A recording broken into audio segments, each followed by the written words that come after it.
You are live on Facebook. I'm letting them in now. Okay. Letting everybody in.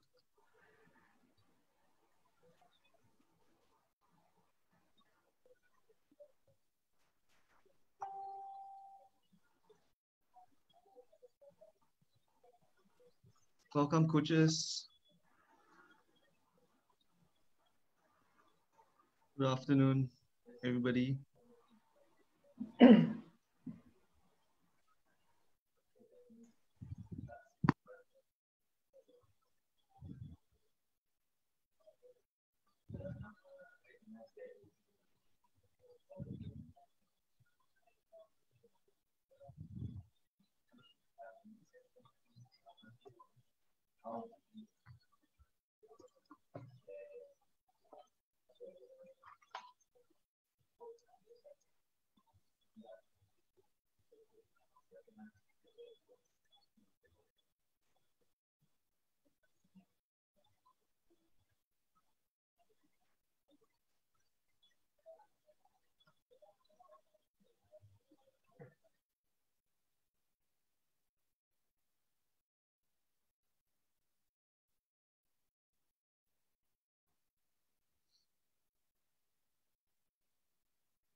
Good afternoon, everybody. Hope everybody is healthy and safe.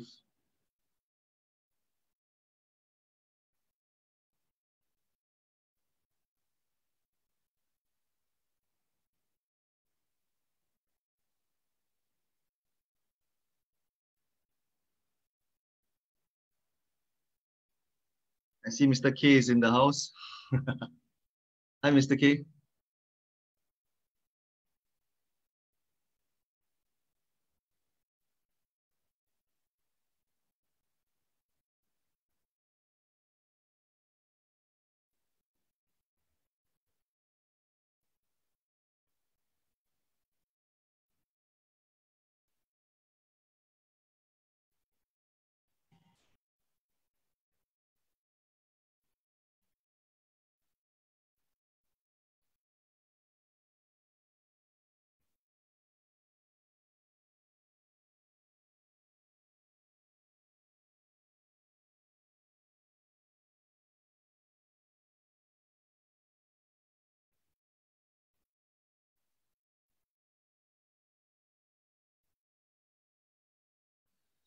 Good afternoon, everyone. Now the time is 2:59. We'll wait for a few more minutes before we begin. So today, Motivational Monday, is about returning to training. Today, we have three very distinguished guests from SSI. Mr. Stevenson Lai, a Senior Sport Psychologist, Ms. Yeo Hwee Koon, Senior Sports Physiotherapist, and Mr. Danny Lam, who's the team lead for strength and conditioning. So we have a really distinguished panel of really experienced SSI sports scientists, and yeah, hope today's session you'll learn a lot from them.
We'll wait for another couple more minutes before we begin.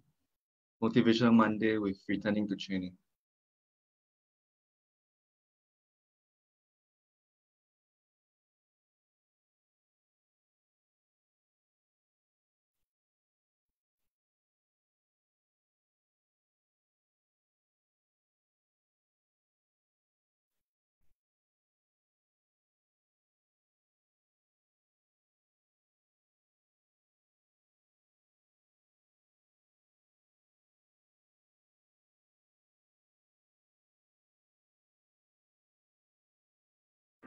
Some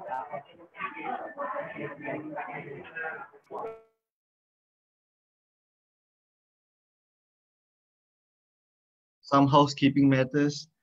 Do mute your mic when you're not talking, and please switch on your videos if you can, so that we can see your faces. Questions, if you have any questions, you can post it straight into the Zoom group chat, or wait until the panel discussion at the end of all the sharings by the three distinguished guests, and then you can ask it directly. You can unmute your Zoom and ask the question later. The session format today, we really will have Mr. Stevenson Lai sharing first, then Ms. Yeo Hwee Koon, and then Mr. Danny Lam will end the session of the sharing, and then we will have a panel discussion with Q&A.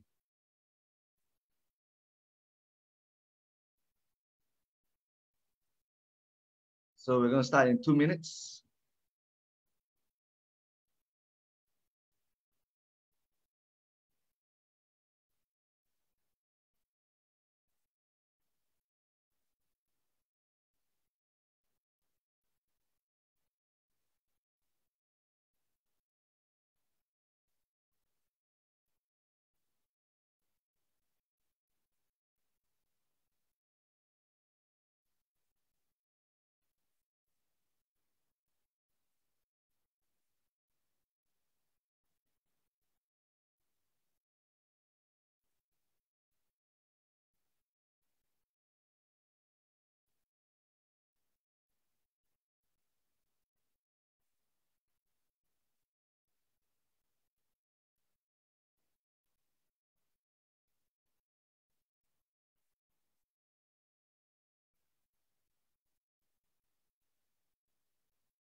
Hi everyone, it's 3:05 now. I think we will begin now. Okay, so welcome to Motivational Monday, returning to training.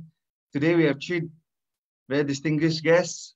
They are all from SSI, and they are really the most experienced in SSI Sports Science Department. And we have Mr. Stevenson Lai, Ms. Yeo Hwee Koon, and Mr. Danny Lam. I know, welcome all coaches. Really, these sessions are really to motivate you and to get you to think about becoming a leader and how you can be a leader on and off the field and on and off coaching. Some housekeeping matters. Mute your mic when you're not talking. Later, if during the panel discussion, if you have questions, you can unmute and then you can ask the questions directly. Switch on your videos if you can, so that we can see your beautiful faces. The session format today, we will have me introducing the panel, and then we will have Mr. Stevenson Lai sharing first, and then Ms. Yeo Hwee Koon, and then we'll conclude with Mr. Danny Lam, and then we will have a panel discussion and Q&A session for everyone. And then that will be the rough format for today. Questions can be asked on the chat, and again, like I said, during the panel discussion or the Q&A session, you can unmute your mic and then speak to them directly and ask the question. So without further ado, today, really, Mr. Stevenson Lai is a Senior Sport Psychologist at SSI. He's been involved in Singapore's sporting scene for more than 20 years and held many portfolios at Sport Singapore. I think he has really been experience in head of coaching and technical development, even head of technical development of leadership. And so that's Mr. Stevenson Lai. Next, we have Ms. Yeo Hwee Koon, is a Senior Sports Physiotherapist. She used to be a national fencer and also worked with many elite sportsmen for more than 10 years.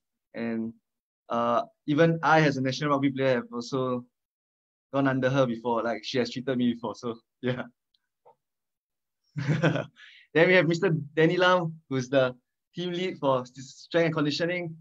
I know recently he has some of the papers published and recognized by recognized worldwide, and it's amazing to see him starting to get more recognition on his work and study. You can see that he's also currently completing his PhD at NTU, researching on the effects of isometric strength training on sports performance. So today we really are Coach SG thinks we are very lucky to have these three really highly experienced guests on here to share with us how returning to training will be like,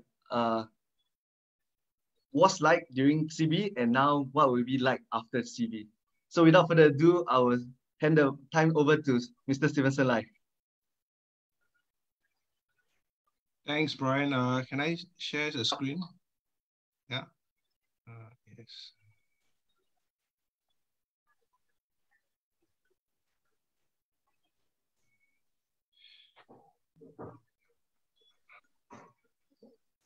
Okay. Afternoon, coaches, everyone. It's good to be back. I see many familiar faces. I was just sharing with Yongju earlier on about some of the times with badminton, with Hamid, and he's here. I see many coaches, many familiar faces. Almost makes me feel like I'm back in coaching. Well, I wouldn't say really today is much of a lecture or kind of workshop. When Coach SG asked us to actually share some of this returning to training, for me, I know that the last couple of months, really, they were unprecedented times. Many of our lives, in fact, almost all of us, were affected. Things changed. Coaches not being able to do coaching. So the last couple of months, actually my team, in fact, has spent even much more time with our national coaches and almost all our athletes, even our spec scholars, on all the challenges, especially we talk about mental health, well-being. So now that we're in phase 2, so I thought perhaps some of the things is, what I can do is to share, is more to share with you guys what actually transpired during the circuit breaker, what are some of the concerns, and especially now moving forward, we had a couple of sessions with the athletes and the coaches last Friday as well. It's about going back to training. So there are so many things that we talked about, but of particular interest to the athletes and the coaches, or even for myself, we're talking about the training environment, the daily training environment, right? So why do we talk about the daily training environment? We know the last 2.5 months have been not of a physical daily training environment, unprecedented. We had coaching done virtually, athletes don't get to see their coaches. Athletes don't get to feel how it's like to connect with their coaches. And when I'm talking about the daily training environment here, I know there's the physical training, the technical training, the tactical training, and so on and so forth.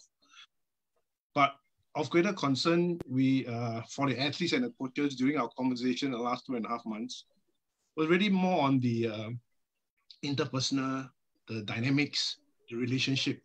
In fact, one national coach even was so concerned about how he's going to react and behave when he sees his athletes back in training. Right? So there were concerns raised, genuine, legitimate concerns, especially when we talk about a non-physical training environment. So the thing about the dynamics of, you guys are all the coaches here, you are the expert, you know better than myself that when you do, just like a teacher, right? A coach is like a teacher. When you have a physical face-to-face coaching relationship versus one, I'm sure you guys will have experienced that. you will have set training plans, revised routines for your athletes, and you keep track of their training, you work with them, you communicate with them via text, video, online, all ways and means, except that you are not physically there with them. And these feelings are mutual. So when we spoke with the athletes, they echo the similar concerns. And the main challenge for them is, I've been working very well with my coach. Okay, there are two scenarios. One is they have been working very well doing the actual physical coaching before the COVID. And now they are worried that they have not seen their coach for so long. They're not sure how they're going to react. Then I have another camp, which is quite interesting. The athletes share that when they were having physical kind of work relation coaching with before the COVID, they were quite afraid of conversing, sharing their ideas with the coach, which is still very common nowadays. The body language, the non-verbal cues from the coaches that make them feel uncomfortable, okay, during competition and sometimes during training, were no longer felt when this circuit breaker kicked in. They do not need to fear how the coach will immediately react to what they say or what they suggest. And even when they are doing some sort of training on their own without the physical observation and assessment, they feel much lighthearted. So now they're going to go back to an actual physical environment. Those are some of the concerns. And that's where we had those discussions, and they talk about, are they able to, in a positive way especially, transfer and sustain the coach-athlete relationship during the CB to the actual environment when they actually resume training. Because when you start resuming training, things have changed. Even for us meeting out with our own family members, relatives, friends, there will be some sort of getting used to. I've been out of my office for the last 3 over months. Once you get back to the office, it's the same thing. You got to get used to that. Danny is very lucky. Danny is back in the office. So everything needs some form of adjustments. Right? So in our conversation with the athletes and the coaches, we have to look at, so what are some of the things that we need to put in place, right, before we actually talk about going back into actual physical coaching? Because it's not just like, you just snap a finger and things will just revert back to the good old days, even in terms of their fitness level, the skills level, and also the relationship. So we talk a lot about building on the good work that has been done during the CB, okay? Because if you have not done so, then the time of the 2.5 months will have been wasted. Right? Not start from ground zero. So this is what we spend a lot of time talking about with the athletes and coaches. We know, and what I'm going to share with you today, really, those are really very basic, fundamental things, but sometimes we get it because it's so fundamental that we don't talk about it. We know they exist. We don't really deliberately make an effort about it, write it down, and make it happen. Because we are quite overwhelmed with, getting back into coaching, just like a teacher, getting back into the school, in the class, teaching the curriculum is so key, right? Then you talk about all other factors affecting the relationship between the teacher and the students. It may not happen just like that. So during this period of time, as we work with the athletes and coaches, we look at, very importantly, how are they going to get alignment? The alignment is not just about the physical training, but we're talking about expectations, right? What are some of the expectations that both the athlete and the coach, they have of one another when they actually go back to the training environment? So to do that, we encourage, and I've been encouraging them, which is they need to communicate. Okay? So the communication during the last 2.5 months became even more crucial, even though they may not be having physical coach-athlete training kind of environment. Because, when you say, when you're out of sight, out of mind, then it is very difficult to maintain and ensure that the relationship continues from there. The whole idea of this whole ACT is to ensure that once the athletes are back into the environment, it's not something that they have to start all over again. Continuation. In fact, it should be enhanced further, because much as competitions have been cancelled and postponed, the athlete-coach relationship will have to continue. In fact, it has to be even better, right? If not, we will not have progressed. So once they start to have a communication, which is more often, they develop this thing called a trust. Now, I'm sure I don't need to say anything much more about trust. It's the easiest to break, the most difficult to achieve. And in order to do that, you need to have alignment. We need to know what kind of expectations, we need to manage them. We need to talk about them. We cannot avoid or pretend that they don't exist. So hopefully, by so doing, we learn to trust each other more. And then when we get back to the actual training environment or even the competition environment, things have become even better for us. So that is how the daily training environment on this aspect of it, became very critical. Then moving on, the other thing that athletes, likewise for coaches as well, they talk about motivation. During this period of time, some of them are very motivated because they have their own training. Some especially looking forward to coming back. And in fact, they also know that the training programs, the routines, they have to change. And once they change, it means that you need to have realignment. You need to talk to your coach. You need to re-establish that. Because they can't resume training or competition when all these routines and goals that have been previously set are no longer relevant. So during this period of time, whilst the communication alignment is ongoing, the whole idea is to get them to continue to stay motivated. Now, we know there are, the last 2.5 months, we have a lot of feedback from the athletes to say that, when they have no routines or goals, okay, which they have been so used to, they just find that passing even a day is so difficult.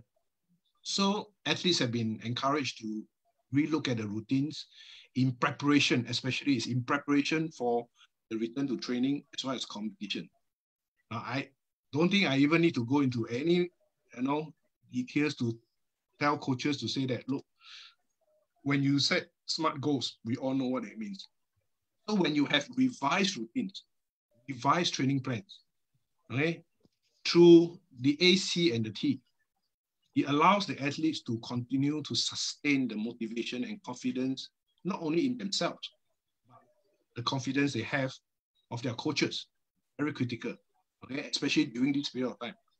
Because you all know that a coach is more than a coach.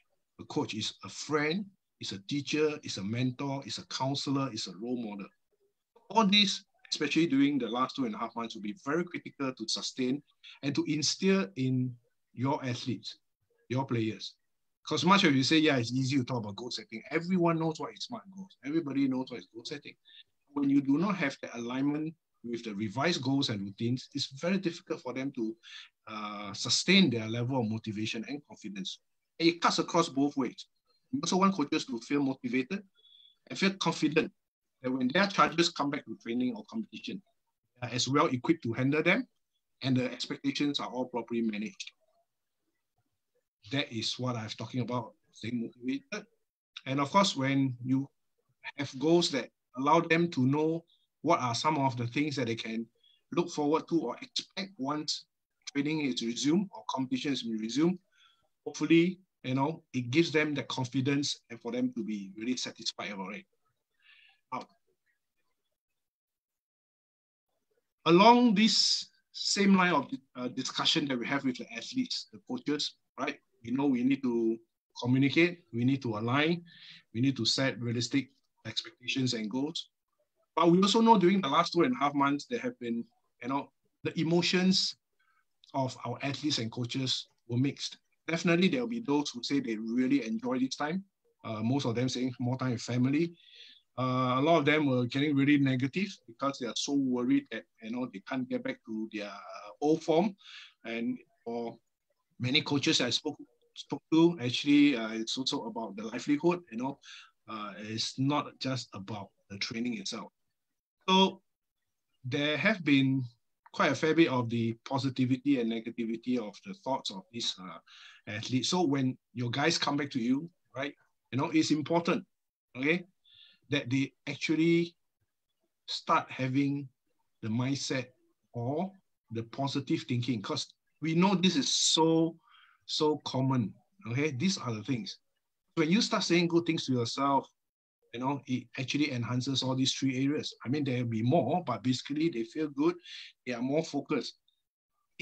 This is not rocket science, it is so straightforward. We all know, but the question is, we don't really sometimes talk about it and make a deliberate effort. So the last 2.5 months, this is very simple, but yet it was very deliberately impressed upon the athletes and the coaches to have this. Because once they start, then we start having a conversation, and we even do a bit of workshop examples about how they actually feel about themselves and the negativity and the thoughts that actually went with whether is it positive or negative, how it affected them, the motivation, the confidence, and that went on for the last couple of months. So these tips, I'm sure all of you are aware. Like I said, it is very easy to follow, but we have to make a deliberate effort. For myself, the last 2.5 months, this has become even more deliberate, even though it's very simple, okay? What your athletes actually have been saying to themselves. As a coach, what have you been saying to yourself, okay?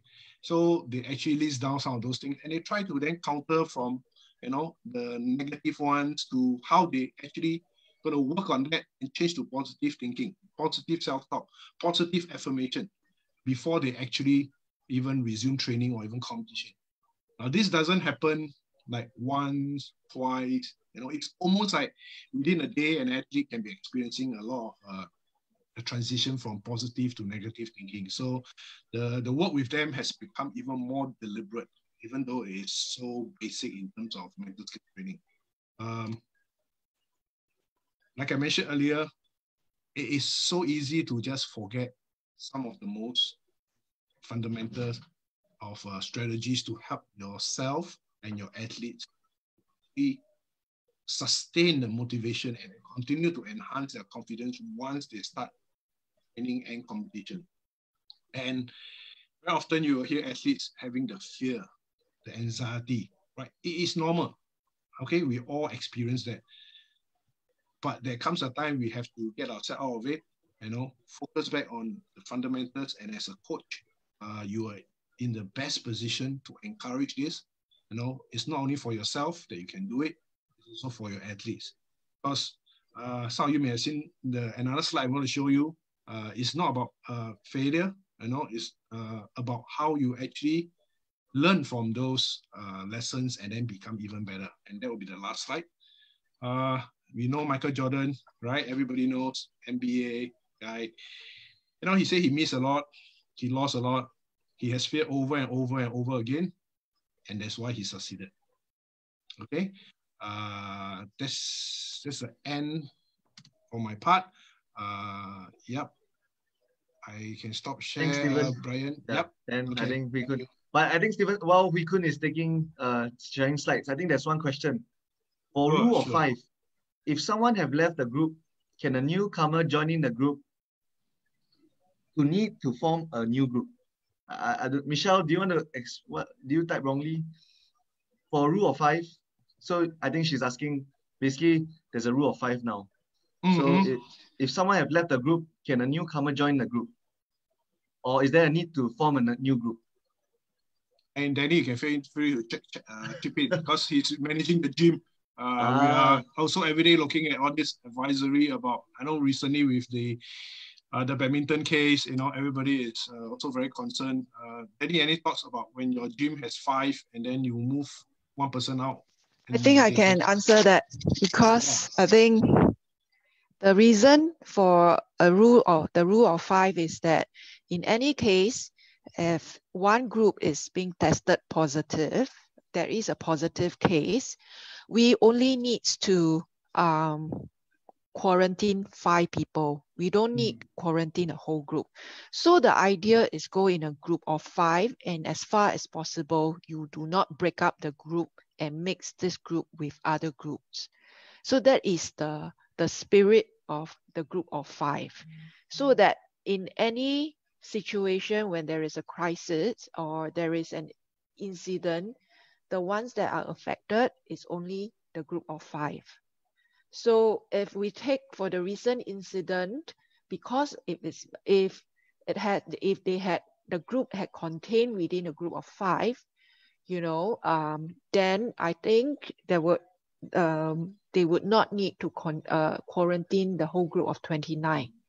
Unfortunately, because of some mixing, thus 29 of them are affected.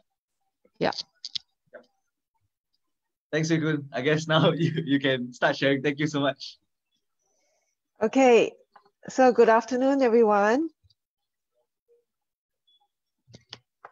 Okay, so I'm sharing about how to help athletes prevent injury after returning from the circuit breaker period. So there's one thing that I think we need to know is that during circuit breaker period, because of the disruption of everybody's lifestyle, okay, so our physical activities and events are definitely greatly disturbed. Okay, training and your training and sporting activities are greatly disturbed. So in this change of environment, you know, everyone end up with a different lifestyle according to what they plan and what they have. Okay, so the few things that you need to take off from this workshop is that, okay, first thing, if your athletes or any of your participants in your coaching, okay, have been sedentary during the circuit breaker period, you are more at risk of sustaining an injury if you do not return to your sporting activities gradually and safely. So what it means is that if you have been sedentary and you ignore your level of sedentary and then you just pick up from where you have left behind before circuit breaker period, your chance of getting an injury, not just injury, sustaining some medical condition is high, especially if you take age into the consideration, all right? However, if you acknowledge that because of your constraint during circuit breaker period, that you have been more sedentary and you take cautions of this when you return to sports safely, then you know your risk of yourself sustaining an injury is much lower. Okay. The second thing is that you're picking up from where you stop. This concern about mentality. So, you know, someone young or someone may have said that, oh, I've been doing this for many months, many years. It's my routine. So going on a break is not an issue. I just need to pick up from where I stopped before circuit breaker period. So if you have that mentality of picking up from where you have stopped before circuit breaker period, or you're trying to or you are on the other spectrum of the scales and it says that I need to try to catch up, do a quick catch up with because of the past my lack of physical activity for the past 3 months, I want to catch up quickly for the loss.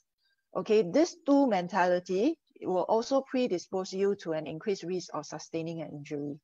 Okay, the next thing is that, you know, some of you may be very active in your sports, and then because of the constraint during circuit breaker period, you know, you are resorting to maybe just walking, running, and cycling to maintain your fitness, or even doing some body weight exercise to maintain strength at home. Okay, this does not equate to you are ready to go straight back into your sporting activities. So what we talk about sporting activities is that if you are walking regularly, running and cycling regularly during your circuit breaker period, that's not enough to get you to jump into playing your soccer, playing your netball, playing your badminton sports. Okay, that doesn't prepare you 100% to do those sporting activities. I explain a little bit more about why is that so, but let's look at some potential injuries. So actually, it can happen in all types of injury, okay? Some consideration would be that for some potential injuries would be that for those groups that you had previously been injured before, you have some history of a specific injury, okay, without a plan to return to training safely, you may actually cause a recurrence of your past injury. So for example, if you are someone who actually has sprained your ankle previously, or you had 3 ankle sprain for the past 5 years, for example, and during this circuit breaker period, you have not done anything, or you have been quite sedentary, or you only have some form of activities like running or walking, okay, and then you're going to head back to soccer or rugby, what will happen is that your likelihood of you spraining your ankle is very high, all right? You could be worsening your pre-existing injuries. So some athletes or some of these sporting enthusiasts, they may have concurrent ongoing injury like patella tendon pain injury or Achilles tendon pain type of injury, which needs to be managed on a long-term basis to keep that injury quiet. So if you haven't been doing your injury prevention exercises, and that your whole training and physical activities is totally disrupted during the circuit breaker period, you may actually put an increased load onto your tendon, and that could actually flare up your tendon pain symptoms. Okay, and then the other one is that because of the type of activities that you're involved in during circuit breaker period, you may also end up with new injuries. Okay, and these new injuries could be a repetitive type of injuries, or it could be also an acute injuries. Okay, so the common injuries could be, things from tendon pain, which is one of the very common one that I think we are seeing quite a number of athletes complaining about tendon pain, reporting to our clinic. Okay, there are a couple of muscle strain, and the other concern is about joint injuries. So for the joint injuries, it could be ligament sprain, and the other one that where we are seeing or is being widely reported in sports clinic would be joint swelling. So this joint swelling means that after you start all your physical activities, your joint literally swell up. Okay, and that's because of a combination of changes during this whole COVID period. Maybe pre-existing wise, you already have some degenerative changes at your joint. Okay, you may have put on weight. Okay, so especially those joints, lower limb joints, for someone who put on about 2 kilos or 3 kilograms, and then you start to do some axial loading activities like jumping. Okay, that's going to predispose your joints to an increase in stress, and that can actually swell up cause swelling at the joints. Right? The time frame for injury to happen, it can be immediate. We've seen a case that the first day of a return to injury, first day to return from training, all right, they reported that a new injury. It could be immediate, and at times it could take up to 4 to 6 weeks for an injury to be for someone to display an injury. Okay, and usually these are the ones that are related to a loading issue. So they did not manage their gradual loading well enough, that there is a chronic accumulation of increase in load, right? That puts them having them to sustain an injury, and usually that chronic loading will take about 4 to 6 weeks before you will report the symptoms, right? So some of this consideration would be that you need to understand whether someone has a previous or pre-existing injuries. Beside injuries, you need to also understand whether your participants has a pre-existing medical condition. always take consideration also on their age, what kind of competitive level or physical level they are at. Is that at amateur level, or is that at, someone, a very seasoned athlete versus someone who are amateur versus someone who's in the age group that is considered master, all right? Take into consideration, like, okay, if they have a pre-existing injury or a previous injury, what are some of the common symptoms and aggravating factors that can make this, that can cause a recurrence of the injury? And if that there is an injury prevention programs that is available to actually help with the injury preventing a specific injury. The next thing is the circuit breaker activities. A big group may end up being sedentary, and then there would be some groups that ended up with an alternative training program. So from playing regular badminton and having badminton training, for example, they ended up having only a home-based program that, that they may end up only able to do some basic footwork, and they may also only rely on body weight as a form of a strengthening program, right? Versus someone who can have a gym set up completely, having a very extensive training program. Okay, so we have to take all this into consideration. Then the next thing is the post-circuit plans. What are some of the plans that how are you going to bring back these athletes or these participants into their physical activities? All right, do you have a plan?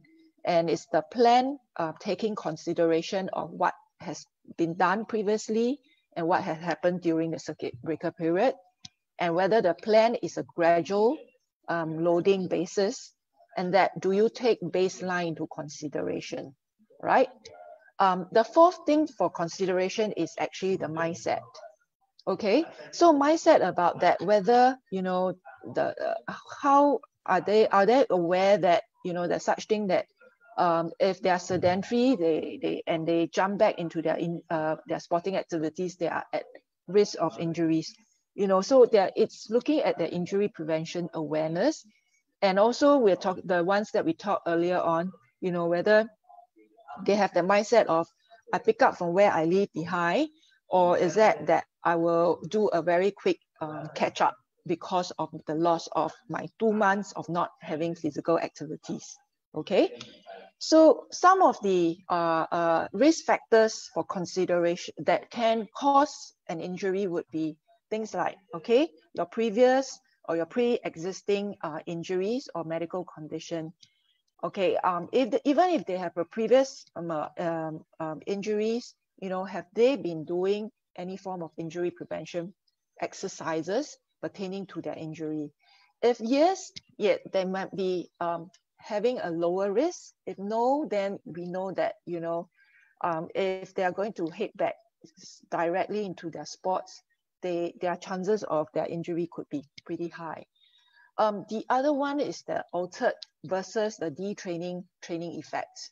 So during this circuit period or breaker period, okay, it's up to 8 weeks. Okay, I have some athletes that is up to 12 weeks because some of them, they are training in USA. Okay, so before our circuit breaker period, it was where USA started to have their increase in COVID-19 cases.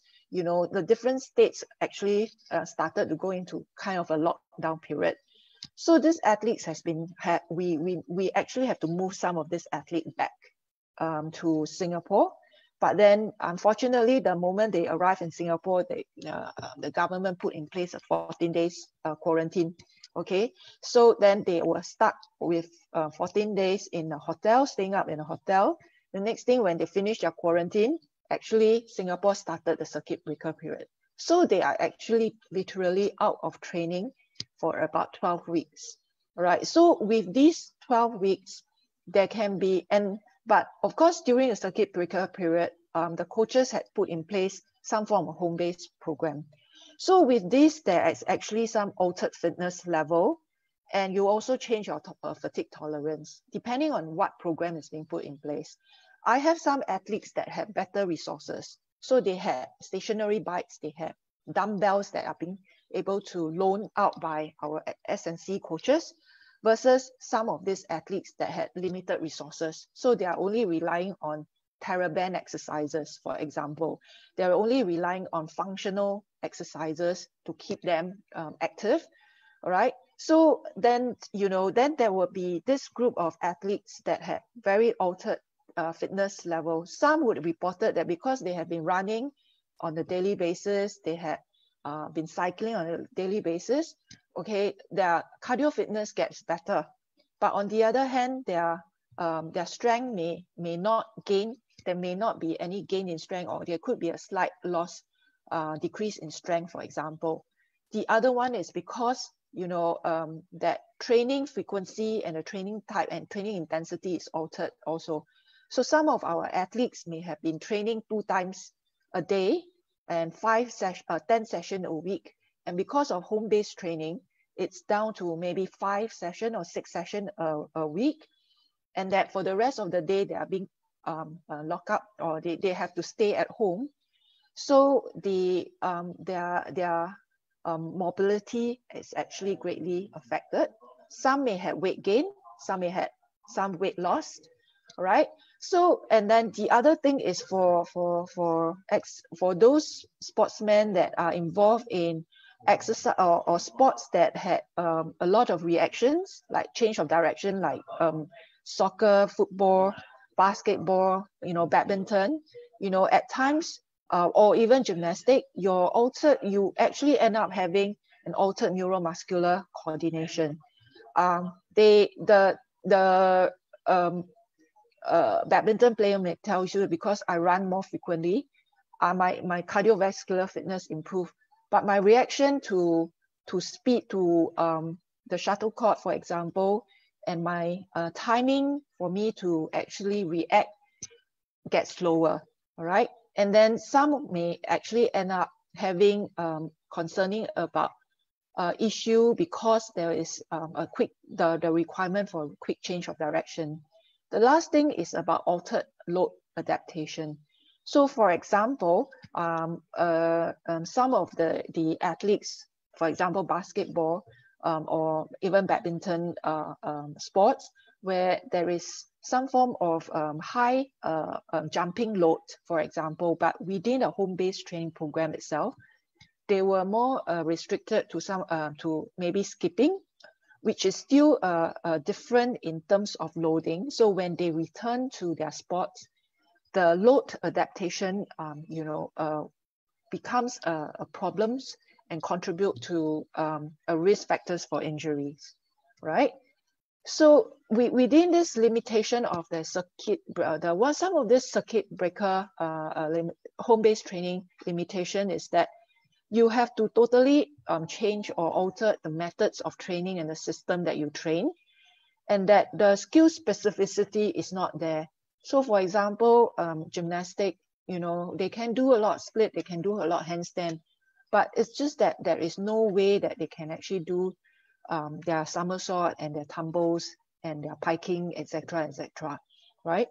And then the other one is, the reaction and the feedback, the visual feedback during your training is altered, and that at times you may not make the training as close to the load in terms of intensity, duration, and volume as close as possible, okay? So the outcome, and with that, whatever you have done in your circuit breaker training, the outcome may not be linear. It may not, some may reported gain of strength, whereas some may not, may report a quick gain of cardiovascular fitness. However, sometimes the gain in strength may not be able to transfer into performance like power and speed and output because they lack the skill component, so they have actually gained a lot of strength, but they're not able to transfer the strength into the skill. So these are some of the things that coaches, you may need to take into consideration, okay? So on the perspective of how to help athlete prevent injuries, is that you take into the consideration what is lost and gained. What you have gained during which is the positive items that you have during the circuit breaker period versus the negative items. So what is lost, what is gained? So you may want to consider looking at some form of strength test, some form of fitness test or skill test, or some very sport specific test to look at their the baseline. Some may have gain. You may be surprised to see there are some gains and some losses, and that how would you replan your training to make sure that it is safe for the athletes when they return after for their return to their training. Okay, so from the returning to training basis, importantly, I think this is the magic word. They always say gradual return. Gradual in all aspects, training duration, so you may not want to, although you train 10 sessions a week, for the first 2 weeks, you may not want to actually make the athletes train 2 sessions a day. You may want to start them the first week with for 1 training session per day, and then slowly add up the training frequency, right? You may want to start short and then slowly increase the training duration. And the other thing to take into consideration is the load and intensity, and also the complexity of the skill itself. All right. So with that, my suggestion for a lot of coaches is that you may want to take the athletes back to the final stage of when an athlete sustains an injury, that you may want to take them to the final stage of their return to sports. So this was what we discussed previously from a rehabilitation basis, how to actually return athletes safely after injury. I would say that, for some of these, your athletes with that 8 weeks to 12 weeks of not having adequate training, you may want to take this framework into consideration. So start them from returning to participation with some form of restricted training, okay, and then return to sports as in going into unrestricted training before you actually think about getting them to play into, getting them ready for some competition. So that's where you look at sport-specific movement to sport-specific drills. So you combine a few movements together, and then you look at targeted training, and then you run a full training before you actually target them for small games, and then going into full competition, right? With that, I finish with what I have to share today. Anyway, thanks, Hwee Koon. Yep, thanks, Hwee Koon. So gradual return. Yes. I think one of the participants actually asked for professional footballers with a personal fitness program to adhere to during the 3 months break from playing competitively. Ideally, how long of normal football training should they be doing before coming back for competitive football matches? Okay, I think importantly, they have to work out the their periodizing training, that their periodization needs to coincide with their competition schedule or calendar. So I would say that for this moment, at this period, ideally it should be something that you take this as a pre-season period, that your pre-season should be at least about not less than 4 weeks, but ideally it should be 6 to 8 weeks of pre-season training. Yes. Yeah. So yeah, okay. So I hope Victor heard that. Okay. Without further ado, I think we can move on to Danny, strength and conditioning.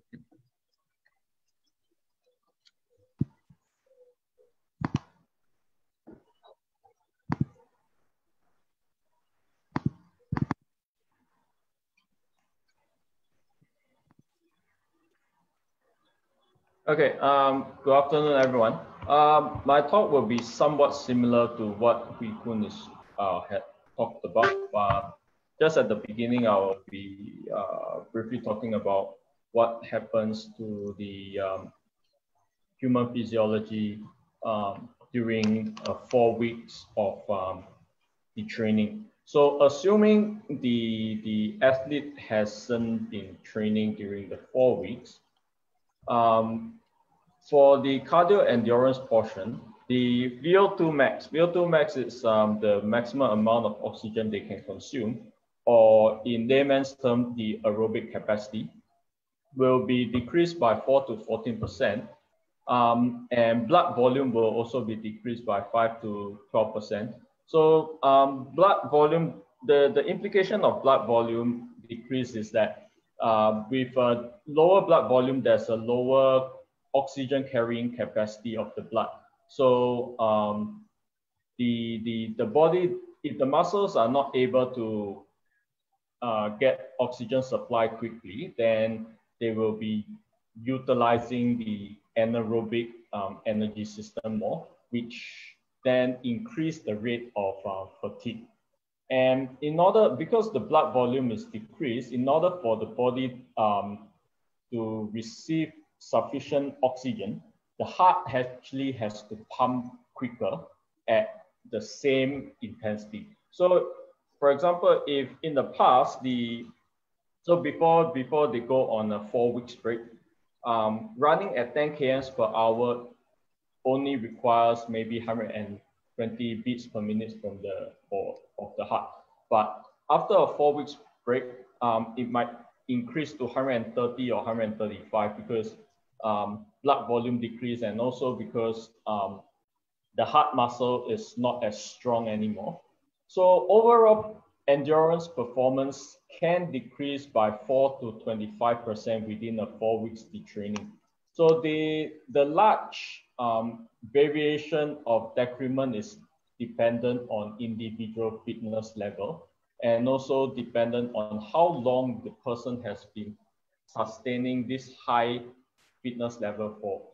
So for example, if the athlete has a high aerobic fitness and he has been sustaining this high aerobic fitness for a long time, like 3 or 4 years at least, then the decrement wouldn't be as bad. But if this athlete has only recently become fitter, then immediately he goes on a 4 week break, then the decrement will be a lot higher. All right. And now we'll come to the muscular fitness portion. With stoppage of physical activity for 4 weeks, the flexibility, so how the flexibility and mobility will decrease by 7 to 30%. This is dependent on muscle as well.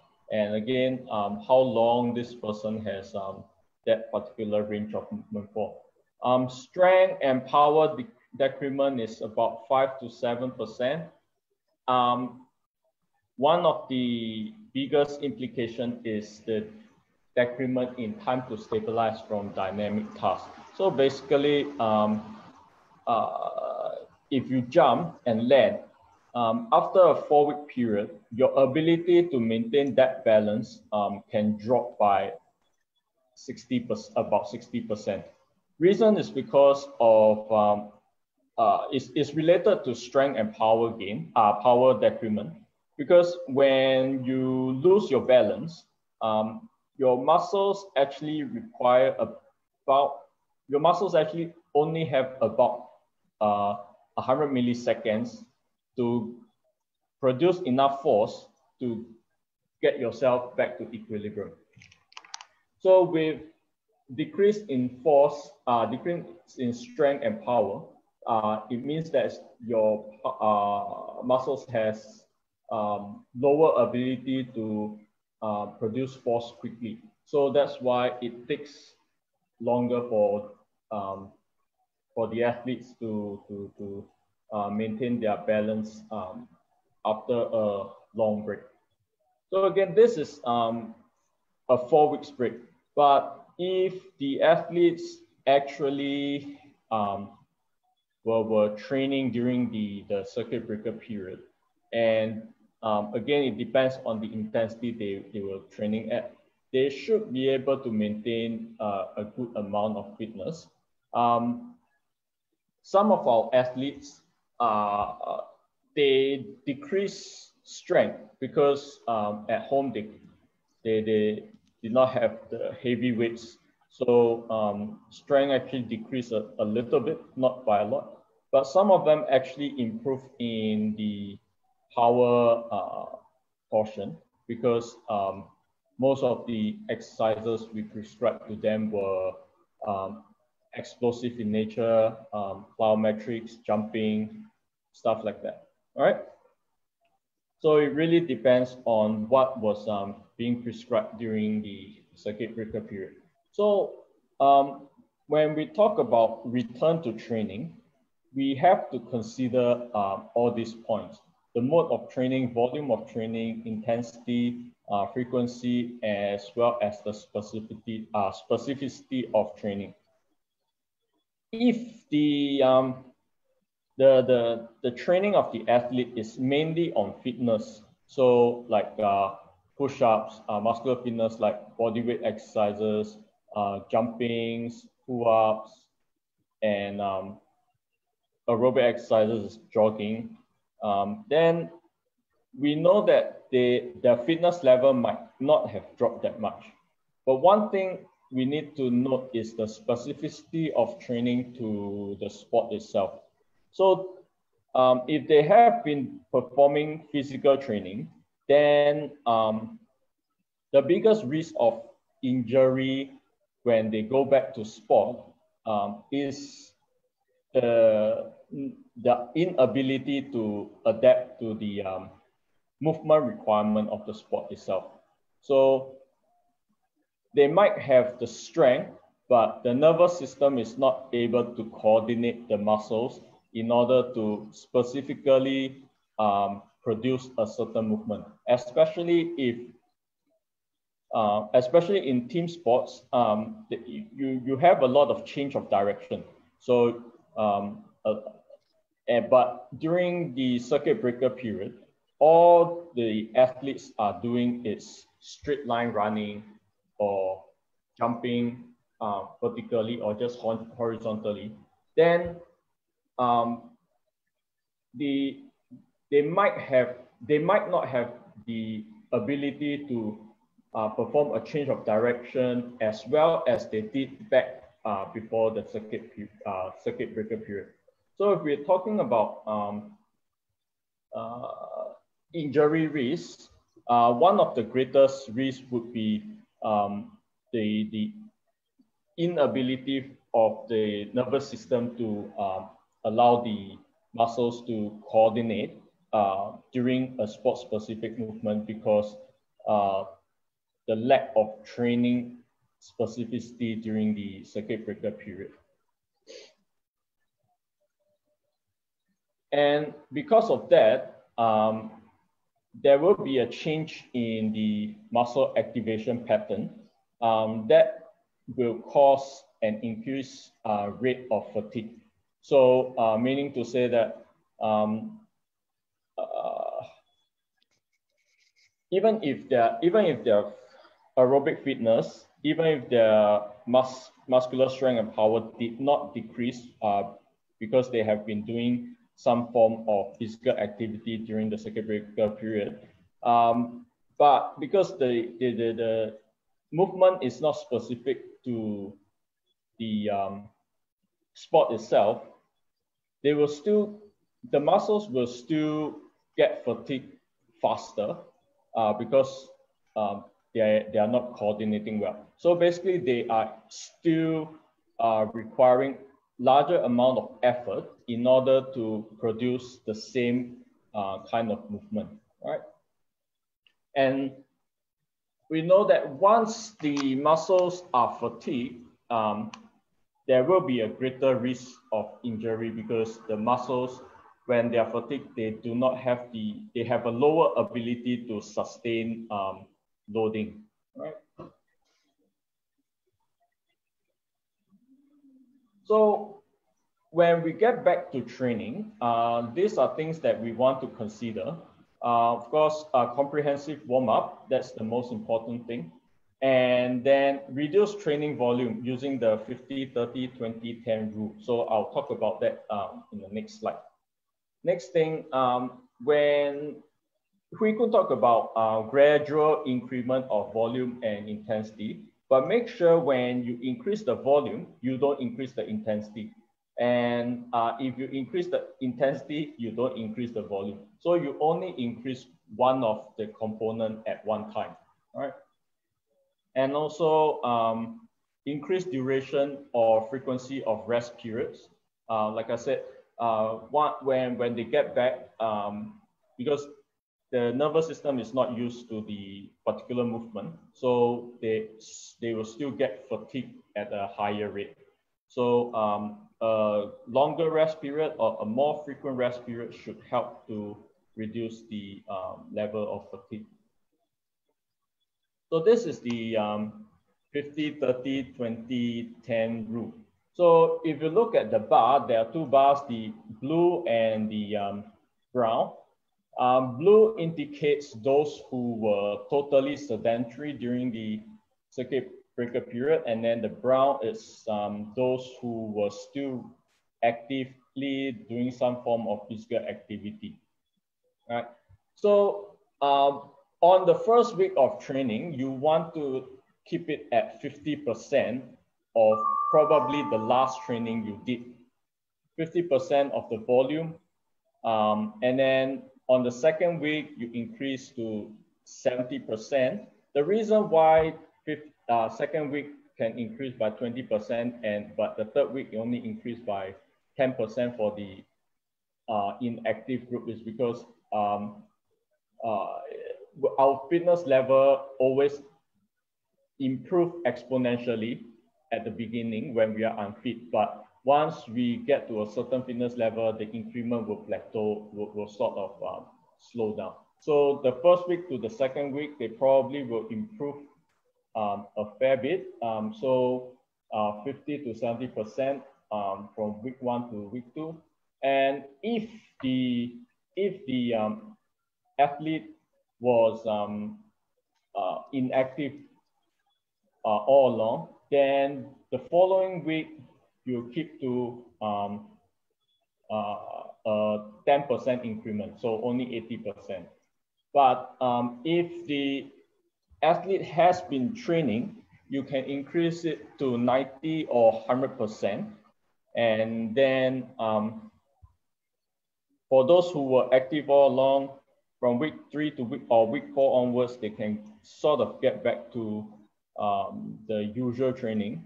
But those who are totally inactive, you would want to take at least 5 weeks before you get back to 100% of training. So this is based on strength and conditioning guidelines. So for sports specific training, you can take that into reference. You can also be more conservative and have a lower increment. So, okay, that's all I have for you today. Thanks, Danny. Yeah.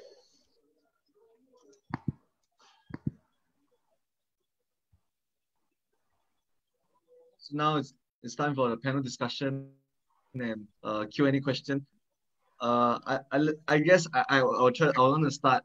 So what are the new norms for like sports psych or sports physiotherapists or strength and conditioning for this phase 1 actually after CB? What are the new norms that coaches may not know or may not know? Yeah, may not know. Okay. For training wise, what we have been doing, because most of them have to stay home, and then it is home-based program. Like I mentioned, most of the people, most of the athletes do not have heavy weights at home. So they can still improve some form of, they can still get some form of physiological adaptation. But of course, then the strength will most likely be compromised. But because they can still perform explosive exercise, but could be limited.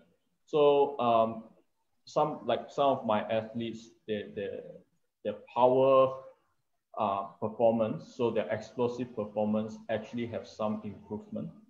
Yeah. So for sports medicine perspective, I think the new norms that some of the positive things that we get is that I think we do get a lot of information pertaining to injury causation based on the way athletes are training during this circuit period, breaker period. These are some things that, you know, some things that it is very difficult to replicate at times in situation where, you know, we conduct a research or case study, because actually nobody wants to, you know, nobody will actually thought of that. Why, of all things, you know, everybody's being locked out at home kind of thing. The next thing is that I think we kind of confirm quite a few hypotheses to say that I think one thing is that we can maintain strength, we can find alternatives to maintain strength and maintain fitness. But however, there is still an important link between transferring this strength gains into your skill. Okay, so if this this link is being affected, the strength gain may not be you know, directly affect your positive performance, and at times it may even cause one to have injuries. So this is actually a very important information that I think in future that we will have to take into consideration, to say that you know, being that if an athlete is being put in a compromised situation, being that they are sustaining from a severe injury, or that they are not able to train for a long period of time, we need to, you know, be very careful with that. We need to think of how to transfer that skill, the strength, and replicate it into a skill, into their skill. I gave an example in a way where I think some of our swimmers were the first batch of athletes that were allowed to return to training even before phase 2 starts. And most of them were given home-based program. One of our athletes actually had make use of this whole circuit breaker period to actually work on, start on some exercise program that, you know, previously he would never have a chance to do it, because most of his training would be that, you know, he goes into the pool, he finish up whatever he needs to do in the pool, and then he goes and do his specific strength program. And so, but you know, generally he found a new love for some exercise, which on the whole had increased strength of his lower limb, because he started doing spinning, he started doing circuit stationary bike cycling and stuff. So it is something that for a swimmer, he had gained a lot of strength that actually helped him with his dive and his push off. But the thing is that in terms when the kicking and the swimming comes into place, the skill did not actually help him throughout his swimming stroke. So his strength was there, his leg strength was there, but there was just a missing link of transferring forces between their joints, which we terms it as a circuit, kinetic chain, missing link in the kinetic chain. And it is something that it is for us to consider, because you know, swimming will be something that if they don't go into the pool, it is very challenging to replicate something on dry land to actually involve the coordination between their shoulders, their back, and their legs. So this is something that we take out from to say that you know, we need to take into consideration of the replication to replicate very skill specific drills into that dry land training, which was something that we cannot do. Yeah. Thank you. Thank you. Thanks so much, Hwee Koon and Danny. So Stevenson, do you have anything to add?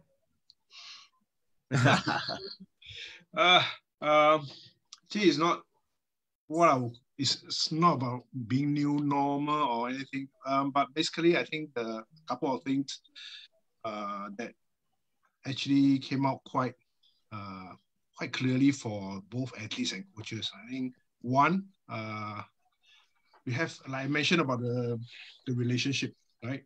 We know that everyone during this period of time experienced a range of emotions, you know, positive, negative, and here up and down. Everyone does have that. So I think when we start our training with our athletes, we sometimes may get a bit too overzealous, right? You know, and we may expect certain things, and hopefully things can work even better. But just have to be mindful that not everyone has the same ability to adjust to a new environment or readjust back to a new environment. So as I was saying about the alignment and the communication to be done before that, the other thing will be, it's a learning journey for both the athlete and the coach in terms of understanding the mental well-being, right? Even when coaches ask for myself, you know, I'm also a human first before being a psychologist. Yeah. Okay, we all have own challenges. So whether you're a coach, a teacher, a parent, I think everyone here is not just being a coach, but also could be being a parent, you know, to someone else. And I think the mental health and mental well-being part is something that we have to be cognizant about. And that is one area that my department will be putting quite a fair bit of emphasis, working at NYSI and the mental health professionals in the community, because the last 2.5 months really witnessed quite a huge spike in terms of well-being issues and challenges, yeah, which probably really keep us on our toes. Like, we can also say that one thing about every crisis, we learn there's an opportunity. I'm sure, and hopefully coaches can help guide the athletes back into the positive side of the zone, because if they're able to look at that crisis and putting into learning opportunities, right? Whether for some athletes and coaches, they actually spend time to develop professionally, learn, and more courses, even for sports scientists, ourselves, we are learning, right? New technology and new stuff. So when you translate that into your coaching philosophy, right? Overcoming adversity is always something that we are looking at in terms of performance, you know, enhancement or performance ability. When things go on well, I think it's fine, right? Everybody can be happy. You can pop champagne behind and let things go. But it's when things start to be a little bit more pressurizing, challenging, when adversity strikes, that's where how you actually can help them to overcome that. So I encourage your athletes or your players or your students that if they have come out of this COVID being stronger in terms of able to make use of the last 2.5 months to work on areas they have not been working on, and they have managed to come out even stronger and being able to be back on the training grounds. I think that's something, much as it's not a good thing, but it's a learning experience, a positive learning experience. I think it's also for myself and for my team, okay, because we learn together with them, and we read about people behaving in funny ways in public, right? They get caught, they don't wear masks, they start doing. So when people ask, why is that happening? So it's almost like no one was placed in that kind of situation before. Okay, there's a very famous movie, I'm not sure how many of you have watched it, it's called Dante's Peak, where they assume that a dormant volcano is not going to erupt, right? So the bosses say everything is good, but when it actually did, and it did not hit the advice of the staff, when things really exploded, then everybody, you know, starts to panic and things get out of hand. So it's important that we take the last 2.5 months as really good learning experience, be it ups or downs, positive or negative, and then try to reframe them into the positive aspect of outlook, towards training, towards competition, towards life in general. And I think that will make us even stronger or a better person in the long run. Yep. Okay. Sham has a question. Thanks everyone for all the insights. I think both Hwee Koon and Danny were talking about how when you come back to training, there needs to be a very good balance between general movement and making sure that the specific movements do not degenerate that much. And that's really amazing advice. So Danny and Hwee Koon, would you mind giving us giving the coaches some examples of how they can achieve this balance between certain specific movements from different sports and how they can balance it out with general strengthening movements and exercises, so that all the different coaches can have a clearer idea of actual examples? Okay. When we prescribe exercises, I give plyometric exercises, for example, like jumping exercises. Most of the time, we do we either do a vertical type of jump or we do a forward type of jump, right? So usually these are the plyometric exercise we prescribe to athletes. But if you're talking about athletes in sports, in team sports especially, soccer, netball, basketball, this type, whereby the athletes are required to be running and at different direction and require a lot of sudden change of direction from it can be a 90-degree cut, sometimes a 180-degree change of direction. So it's a big, in a way, you're kind of having a lot of torsion force to the knee joint, right? So what we can do is when we prescribe exercise, we need to look at multi-directional movement. So say if you simple exercise like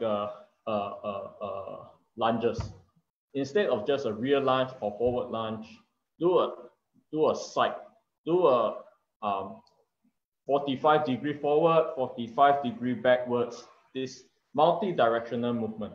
Same for the jumping exercises. It doesn't necessarily have to be some big movement. Something as simple as a single leg hop, rapid hop, side to side, multi-direction. These are things that can actually help during this kind of period whereby we have limited resources or limited space to actually perform a very sport-specific movement. Yeah. And of course, you're saying that on their return, also the intensity of the jump is also gradual and lessened before they move up to higher intensities.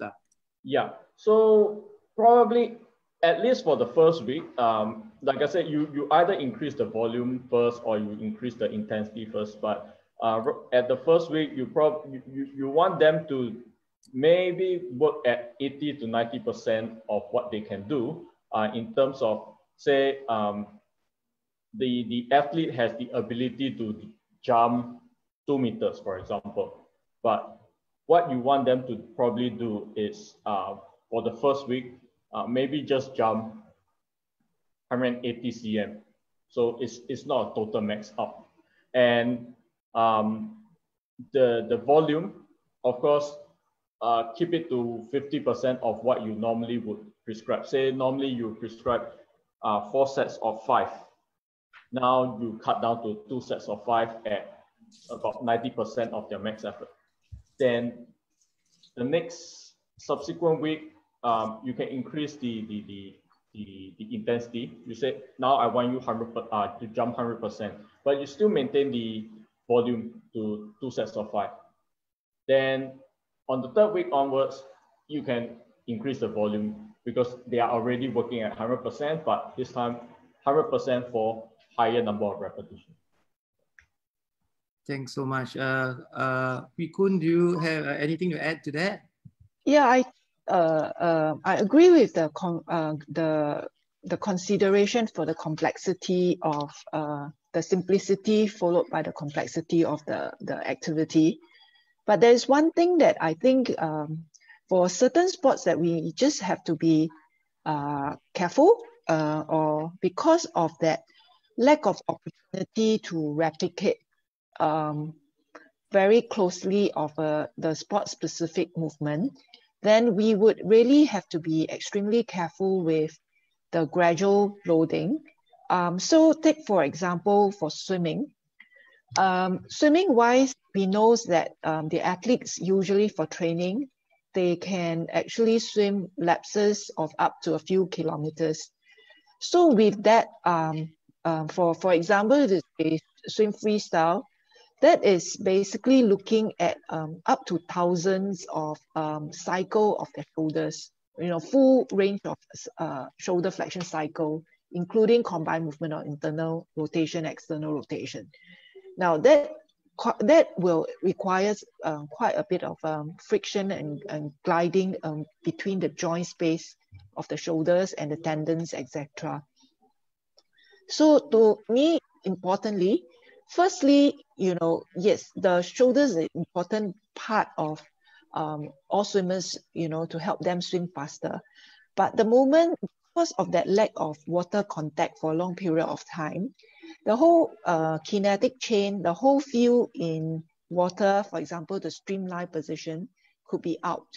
So if that is not, so in land-based, it's equivalent to, for example, what we say about the balance and the posture while we run or while we stand on dry land. So without those consideration, and then if, very simple would be that if, you want to increase your laps first, so you want to increase your distance that you swim before considering if you want to add, you want to progress to just swimming with pool boy, for example, versus swimming with paddles and including paddles and fins and that kind of resistance. So this have to be done very carefully and very gradually. Like what Danny said, we go on a play safe side. So, if you introduce something new a day, we'll just try to introduce one new thing a session. Yeah, that would be something safe to consider. Yeah. Thanks so much. Stevenson, how do we prepare our athletes in terms of what they need to do, and do we need to justify or explain to our athletes why we may be going back to basics or why training will have to be reduced? Do you think that's good for them to know? I think, like I mentioned, 3 simple letters, A, C, and T tells everything, right? Alignment is so important. In fact, what Hwee Koon, Danny has mentioned, and probably even any other aspect of the physical, technical, and tactical training will be so critical for these athletes. And that will be their concern. And things that we don't really talk about very often and assume that it's happening, conversation, the communication, right? A simple thing, for example, let me quote you one example of a scholar who during his training, he's a very accomplished spec scholar. During training, he was absolutely brilliant. But every time he comes back from competition, when I first started working with them, the coach always said that this guy really messed up big time and can't replicate everything that they have been doing. Now we know that athletes probably train 70% of the time and they only compete about 30% of the time. So the question the coach asked them was, hey, we just wasted a lot of our energies and effort in terms of the transition of the training into competition. Because if your training is not going to help you in your competition, then you might as well not train.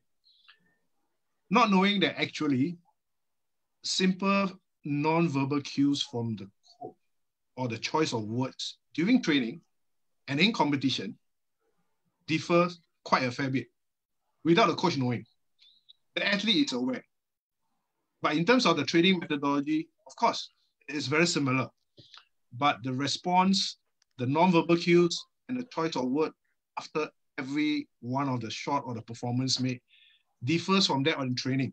So it confuses this particular athlete and not knowing whether should he be telling his coach this is the case or not. So it went on for quite a number of competitions. And when I took on this sport and he shared this with me, we eventually had to have a session to sit down with the athlete and the coach, and for the athlete to be really articulating how he really felt about the training environment versus the competition environment. And you'll be very surprised to hear that the coach will say, oh, I mean, I don't even know that was the case. I was like wanting him to win. I only want him to do well. And I was, so the thing was, nothing was wrong with whatever the coach was doing, except the communication of why certain things are being said during training versus competition differs. The alignment wasn't really there. Could you give us some examples of some of these different verbal cues or training cues that you say the coach wasn't aware of, but you know, we need to be aware of? So training, we all know peacetime, you know, the pressure, the stress is not there. For this particular incident was only the choice of words. Mainly, I say, for example, in major games, after 5 Asian games, I can tell you, you will see being there with them, behind with the coach. You know, the pressure is probably even more pressurizing for the coaches sometimes than the players themselves, right? But the coaches have to maintain the composure, the calm, because more often than not, when an athlete starts seeing their coach, you know, having a different body language that tells that they are also stressed up, it actually affects them even more. But that part of that communication will never be uttered. It will be internalized by the player. It will not be obvious to the coach. And that's where the relationship, when things start to move south even more, and that's where you see performance start to dip. Okay? And whenever you see, if you are in the major world championships, my first one when I went, I was the first one I went a world championship, I was like, how come all these professional coaches are all standing behind and not really talking to their players and having like quite relaxed? Then I realized that actually it's not that they are not concerned about their players, right? They are actually empowered. They have empowered the athletes and they have that kind of understanding, which means the alignment. And that was, I mean, this ACT doesn't just come about because we thought it's nice to have, right? So every time I talk to a coach, they say, yeah, you know, I would just have to sort all this thing out even before I start my competition. But more often than not, over the years, we have seen issues happen during competition itself. And we know competition is not time for trial and error, right? Everything should be done during training. So choice of words, like I mentioned earlier, is very important, because if you show a face of facial expression of anxiety or disappointment, now the most common thing is disappointed face. Right? So even body language is important. Absolutely, right? I mean, but you wouldn't be aware of it because unless you have a mirror. So once I told a coach, okay, maybe if you start continue doing that, you have to have a mirror right in front of you, right? And then you can see how you actually respond to it.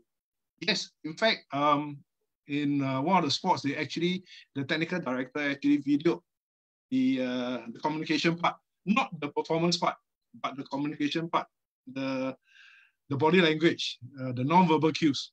And then post-competition, they actually show the thing and then ask them to look at it. Oh no, this is how actually I have actually behaved in a way that wasn't intentionally meant to affect the players, but somehow it has. And all it takes is all this small little thing that is not really being articulated, right? The fear of articulation. Then, okay, we assume it's okay because the player never say that to me. I think it's okay. And the coach doesn't say that. So, okay, I think things are fine. And so that is where a lot of times you always witness when training was so good, but when it comes to competition, I mean, you are as a competitive athlete yourself, Sham, right? You know that, you know, the moment before you start your race, and if the coach gonna say something, I mean, there's always this joke they talk about, do not false start. Do not false start. And what happened? The burger already false started, right? Because they say do not. Oh man, the word is false start, right? Then he starts to worry and think about it, and then it happens. So the choice of word is on positive affirmation. It's very important. All of us have been to school. What does the school sign always say? Please do not run. Do not run. Right? Why can't they say please walk? Right? When you say do not run, the word run comes into the mind, right? Please walk. Okay, I know I will not run because you say walk. So it's about reframing of your choice of words, affirming it in a positive fashion, such that whatever that goes into the mind of an athlete, because whatever the coach says to the athlete is the most critical. Okay, athlete-centric, coach-driven. This relationship can never be. I don't know how to understate it. That this relationship is so critical. Right? Putting aside all the physical, technical, and tactical side of the house, this psychological side of it, which is the intangible that you can't really see, right, needs to be enhanced during your daily training environment. Now, of course, in this situation, it's moving out from COVID. It should be translated into the actual physical training environment itself, so that the good work done over the last 2.5 months can continue and be even better on it and be even better. Because one of the athletes was saying that perhaps now, last week I had this conversation with this athlete, said now, I think maybe over the Skype, I can talk to my coach. I don't feel so frightened, not talking to him or fearful. So I said, okay, why not in your actual training, you start voicing out some of your challenges or your concerns and do it as well.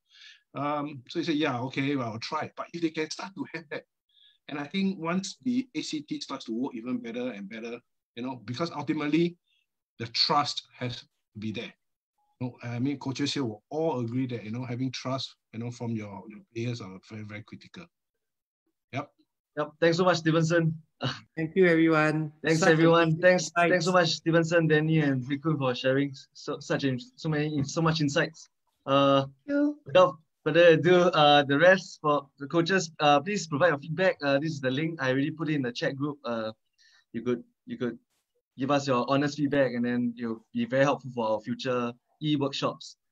While they're doing the feedback, I'm just going to put the panel of guests. Do you have any final words for the coaches? From your, I know for Stevenson it was act, very clear, align, communicate, and trust. For Hwee Koon, really about the potential risks, and then being the gradual return to sports. I think also Danny also continue to highlight that, and also the detraining effect, and then how you can gradually come back to the your full stride of things. So I don't know if you all have any final words for our coaches. If you have, you can just unmute and let them know. I think just like what Stevenson say about the communication, I think for coaches is that we know that injury, there can be potential injuries, but actually the approach is not to put in fear on the athletes or just say, oh, you don't do this because you will get injured. So it is the same approach to say is that maybe you should just use the words more constructive wise to say is that we're doing this for everybody's safety. We're doing this, do it this way. It is more efficient in terms of your movement, and that helps with performance enhancement rather than using the word injury, because I think the moment you put that you will get injured, there is that doubt and that fear with athletes from them executing a movement per se. However, if we use it from a more positive keywords and says that, okay, land saw, for example, we're doing this gradually, control, that could help the athletes better in terms. Yeah. Yep. Thanks, Hwee Koon. Okay, probably just some thought which I always have